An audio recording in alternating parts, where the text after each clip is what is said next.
c'est quoi, on va dire, la place aujourd'hui qu'occupe ta spiritualité dans le business? Est-ce que tu arrives à trouver un équilibre Mmh. au niveau de ta spiritualité? Alors je vais être très, très honnête. Il y en a certains qui disent que oui, le business c'est en premier, et cetera.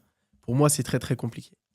Très, très compliqué parce qu'en fait, je suis passé par une enfance, on va dire, très éprouvante, OK?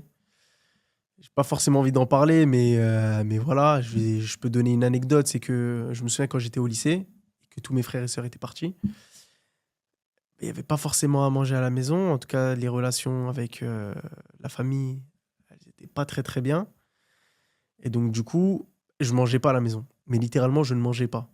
Je mangeais, je crois, une fois par jour. Ce qui se passe, c'est que c'est mon prof de maths au lycée. D'ailleurs, gros big up à Samuel Domergue parce que je pense que sans toi, ça aurait été très, très compliqué, les années au lycée. Et donc ce prof-là, il a capté et on avait une relation très, très, fusionnelle, lui et moi. Un peu comme un petit frère et son grand frère, alors que c'était mon prof de maths. Et bah, ce qu'il a fait, c'est qu'il a pris l'initiative d'aller voir la boulangerie à côté et il m'a dit: «Chaque matin, chaque soir, tu prends ton petit déj et tu prends ton repas et tu rentres chez toi». Incroyable. Incroyable. Et tu vois, il a pris cette initiative-là de me venir en aide. Je lui ai dit: «Mais pourquoi est-ce que, en gros, pourquoi est-ce que tu fais ça?»